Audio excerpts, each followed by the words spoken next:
ایک بڑا دلچسپ اعتراف ہے جو مفتی طارق مسعود صاحب نے کیا. ایک ٹی وی چینل پہ ہماری کچھ علماء اہل سنت سے ڈیبیٹ ہوئی. اس میں ہم نے سوال رکھا ہے اہل سنت سے کہ بھائی آپ حضرت ابو بکر کی خلافت کو کیوں مانتے ہیں, کیا وجہ ہے؟ قرآن کی آیت تو ہے نہیں, رسول کا فرمان بھی نہیں ہے, تو لہٰذا آپ حضرت ابو بکر کی خلافت کو کیوں مانتے ہیں؟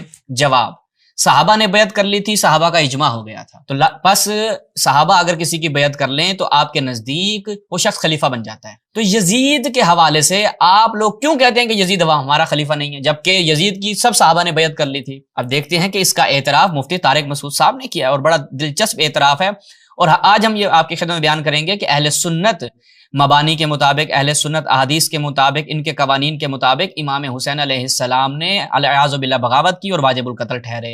یہ ملاحظہ جب یزید خلیفہ بنا ہے مسلمانوں کا تو بہت سارے صحابہ نے یزید کے ہاتھ پہ, بہت سارے تو نہیں, چند صحابہ نے یزید کے ہاتھ پر بیعت کرنے سے انکار کر دیا. وہ اتنے تھوڑے صحابہ ہیں جن کو انگلیوں پہ گنا, یعنی تھوڑے صحابہ تھے جنہوں نے یزید کی بیعت کا انکار کیا, باقی سب نے بیعت کر لی تھی یزید کی, سب نے کہا کہ یزید ہمارا خلیفہ ہے. جا سکتا ہے جن میں حضرت حسین بھی تھے, حضرت حسن, امام حسین علیہ السلام تھے جنہوں نے یزید کی بیعت نہیں کی. نہیں, حضرت حسن کے بھائی, بولو بھائی, حضرت حسین.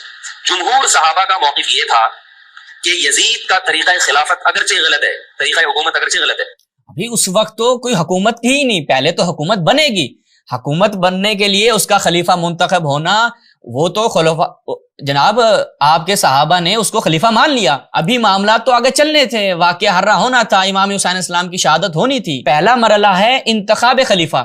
انتخاب خلیفہ میں تمام صحابہ نے, جمہور صحابہ نے آپ کے بقول یزید کی بیعت کر لی. اور اگر طریقہ خلافت کی بات کی جائے, بعد میں جو معاملات ہوئے اس کے باوجود بھی کچھ صحابہ اس کی بیعت توڑ دیتے ہیں, لیکن آپ کے چہیتے حضرت عبداللہ بن عمر وہ بیعت نہیں توڑتے. یہ آپ کے سامنے انشاءاللہ تمام یہ چیزیں رکھیں گے. یہ آگے سنیں جی کیا کہتے ہیں. مگر رسول اللہ صلی اللہ علیہ وسلم کی صحیح احادیث موجود ہیں. نبی صلی اللہ علیہ وسلم نے فرمایا, صحیح بخاری کی حدیث ہے, اسمعوا واطیعوا ولو سلط علیکم رجل حبشی کأن رأسه ذبیبہ. آپ صلی اللہ علیہ وسلم نے فرمایا, سنو اور اطاعت کرو اگرچہ تم پر کوئی حبشی غلام مسلط کر دیا جائے. اب دیکھیے یہ استناد کر رہا ہے کہ یزید خلیفہ کیوں بنا اور یزید کی خلافت کو ہم قبول کیوں کرتے ہیں. اس لیے چونکہ رسول اللہ نے فرمایا اگر تمہارے اوپر ایک حبشی غلام بھی قرار دے دیا جائے بطور حاکم تو اس کی اطاعت کرنی ہے. اب دیکھیے گا بڑا دلچسپ انشاءاللہ آج آپ کے سامنے اہل سنت کی کتابوں سے رکھیں گے کہ کوئی میرا سنی بھائی یہ نہیں کہہ سکتا کہ اگر میں بروز عاشورہ کربلا میں ہوتا تو امام حسین کی رکاب میں ہوتا. نہیں بھائی, تمہاری کتابوں کے مطابق جس طرح حضرت ابو بکر خلیفہ ہیں اسی طرح یزید خلیفہ ہے, لہٰذا اگر تم کربلا میں ہوتے تو یزید کی فوج میں ہوتے. مگر یہ کہ شیعہ ہو جاؤ, سنی رہ کر کبھی یہ نہیں کہہ سکتے کہ میں یزیدی نہیں ہو سکتا. یہ اہل سنت کتابوں سے صحیح احادیث سے ہم ثابت کریں گے. باقی میرا کوئی سنی بھائی اس سے اس کی دل آزاری نہ ہو, وہ امام حسین سے محبت کرتا ہے, یزید پہ لعنت کرتا ہے, یہ اس کا ذاتی فعل ہے. وگرنہ اگر آپ کی کتابوں کے حساب سے دیکھا جائے جو خلیفہ بنانے کے پروٹوکول ہیں وہ یزید 100% اس پہ پورا اترتا ہے. آگے دیکھیں. جس کا سر کشمش کی طرح پچکا ہوا ہو, کیا مطلب؟ سلیکشن نہیں ہوئی بلکہ زبردستی مسلط ہو گیا کسی بھی طرح سے, اور جو مسلط ہوا وہ کسی بھی لحاظ سے حکومت کرنے کا اہل نہیں ہے, غلام ہے, غلام. یہ مسلط نہیں ہوا, اس کو صحابہ نے نومینیٹ کیا ہے, معاویہ بن ابی سفیان نے اس کے لیے بیعت لی ہے, صحابہ نے رضامندی دی ہے, تو لہٰذا یہ ایسا نہیں ہے کہ قہر و غلبہ, ہاں وہ عنصر پایا جاتا ہے, لیکن آپ کے ہاں استخلاف جو خلیفہ بنانے کے لیے ایک مرحلہ ہے یہاں پر پورا ہے. جیسے حضرت عمر کو حضرت ابو بکر نے خلیفہ بنا دیا, کوئی صحابہ کا اجماع نہیں ہوا, کچھ نہیں ہوا, حضرت ابو بکر نے حضرت عمر کو بنا دیا. اچھا, اس کے بعد حضرت ابو بکر کیسے بنے تھے؟ صحابہ نے بیعت کر لی, بقول آپ کے اجماع ہو گیا, بقول آپ کے. تو لہٰذا یزید اس اجماع کے تحت بھی خلیفہ, استخلاف کے تحت بھی, چونکہ معاویہ آپ کے نزدیک خلیفہ تھا اور اس نے یزید کو خلیفہ بنایا, تو لہٰذا یزید آپ کا خلیفہ شرعی. اس لیے آپ کو ننگو آر نہیں ہونی چاہیے کہ آپ یزید کو اپنا خلیفہ تصور, اس کو خلیفہ قبول کریں. غلام کبھی بھی حکومت کا اہل نہیں ہوتا, اور غلام بھی حبشی, کالا کلوٹا, گوروں سے جس کو ویسے ہی کبھی نفرت ہو, بھائی ہم سارے سفید ہیں اور یہ ایک بلیک کہاں سے آ گیا دوسری قوم کا آدمی. انسان دوسری قوم کے آدمی کو قبول نہیں کرتا, قوم بھی دوسری, اور فرمایا شکل بھی اچھی نہیں ہے مگر مسلط ہو گیا, کسی نے بھی مسلط کر دیا, تو آپ نے فرمایا اب اس کے خلاف بغاوت نہیں کرنی. اب اس کے خلاف بغاوت نہیں کرنی. رسول اللہ نے فرمایا اگر تمہارے اوپر کوئی حاکم مسلط ہو جائے اس کے خلاف بغاوت نہیں کرنی. امام حسین نکلے, یزید کی بیعت نہیں کی, یزید کو اپنا امیر اور حاکم قبول نہیں کیا, لہٰذا امام حسین علیہ السلام آپ کی اہل سنت روایت کے مطابق ہو گئے باقی العیاذ باللہ, اور ان کا قتل کیا ہو گیا؟ واجب. کیوں؟ آگے سنیں. اطاعت کرنی ہے. آپ کہیں گے یہ کیسا حکم ہے بھائی اسلام کا؟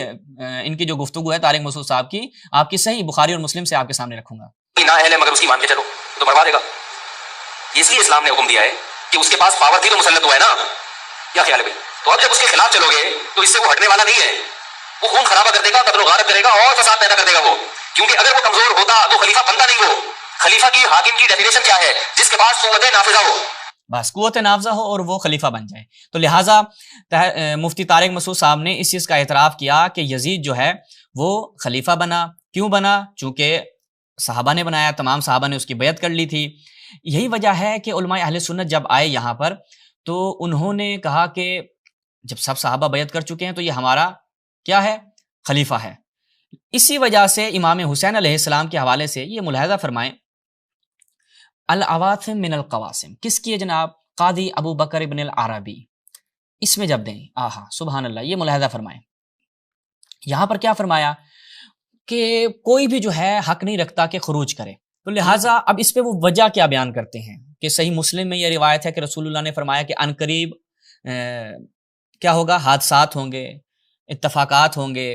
بس جو بھی کیا کرے گا؟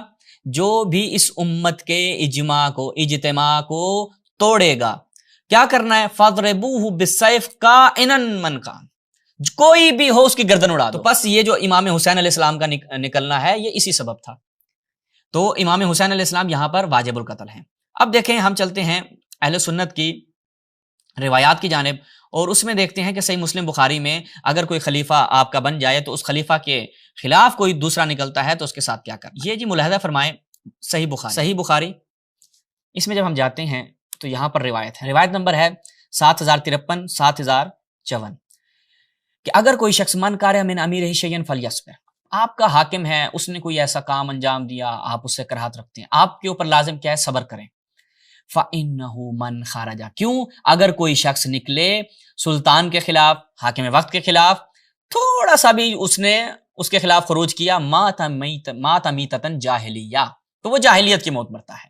اب آپ کے مطابق یہ اس کو دیکھیے گا، اسی جملے کو فَإِنَّهُ مَنْ خَرَجَ مِنَ السُّلْطَانِ شِبْرًا مَاتَ مِیتَةً جاہلیہ، حضرت عبداللہ بن عمر کی فہم کیا تھی؟ توجہ کرنی ہے برادران اہل سنت کہ یہ جو فرمایا فَإِنَّهُ مَنْ خَرَجَ مِنَ السُّلْطَانِ شِبْرًا مَاتَ مِیتَةً جاہلیہ، اور اگلی روایت دیکھیں مَنْ رَأَى مِنْ أَمِیرِهِ شَیْئًا یَکْرَهُهُ فَلْیَصْبِرْ عَلَیْہ، وہ کراہت کر رہے ہیں، آپ کو پسند نہیں آ رہا بھائی یہ خلیفہ ہے، اگرچہ ہمارا خلیفہ بن گیا، اس کا یہ کام ہمیں پسند نہیں آ رہا، آپ کے اوپر لازم ہے صبر کرنا ہے. کیوں؟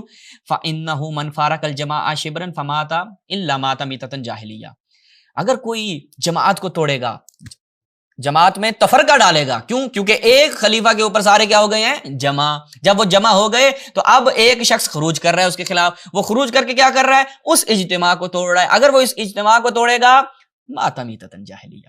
تو یہ یہاں پہ اس لیے ہم دیکھتے ہیں اسی مَاتَ مِیتَةً جاہلیہ کو حضرت عبداللہ بن عمر نے کیا بیان کیا، یہ دیکھنے والی بات ہے. یہ ملاحظہ فرمائیں صحیح مسلم کیسے اہل سنت کی یہ روایات امام حسین کو واجب القتل قرار دیتی ہے. اس لیے کوئی سنی رہ کر نہیں یہ کہہ سکتا کہ میں امام حسین کے ساتھ ہوتا.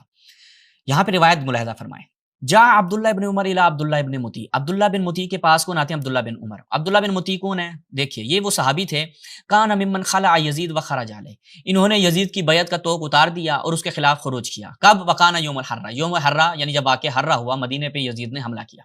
ہی نکان من امر الحرہ ما کان زمانہ یزید ابن معاویہ، یزید ابن معاویہ کا زمانہ تھا.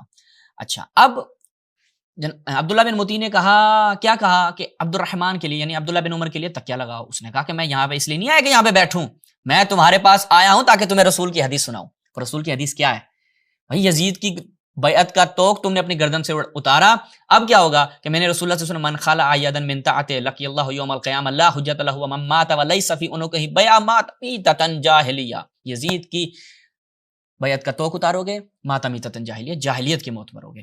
تو یہ یہاں پر حضرت عبداللہ بن عمر نے اس کو فٹ کیا ہے. اچھا اب آ جائیں دوبارہ، یہ بخاری کی روایت دکھائی اور اس کو حضرت عبداللہ بن عمر نے کیسے فٹ کیا. اب آ جائیں خود انہی کی روایات میں کہ اگر امام حسین علیہ السلام نکلتے ہیں اور اپنی حکومت کے قیام کے لیے وہ چاہتے ہیں کہ قیام کریں، یزید کے خلاف قیام ہو، یزید کے خلاف لوگ جو ہیں وہ نکل آئیں، ان امور کے لیے اگر اہل سنت کے نزدیک امام حسین نکلتے ہیں تو کیا ہے؟ صحیح مسلم میں جب گئے تو یہاں پر دیکھیے گا روایات بڑی زبردست ہیں.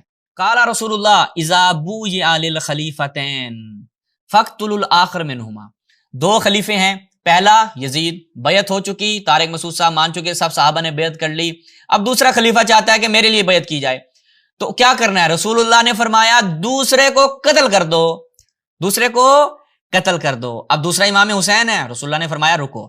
یہ روایت دیکھیں صحیح مسلم کی، سمعت رسول اللہ صلی اللہ علیہ وسلم انہ ستکون حنات و حنات، یعنی ان قریب کیا ہوگا؟ فتنہ ہوگا۔ فمن اراد ان یفرق امر هذه الامہ، جو شخص اس امت میں تفرقہ ڈالنے کے لیے نکلتا ہے، ارادہ کرتا ہے، وہی جمیع، امت جمع ہو چکی ہے، امت میں اجتماع ہو چکا ہے، فاضربوہ بالسیف، جو شخص یہ کام کرنے کے لیے نکلا، امت کے اجتماع کو توڑنے کے لیے نکلا، اس کی گردن اڑا دو، کائنن من کان، کوئی بھی ہو اس کی گردن اڑا دو۔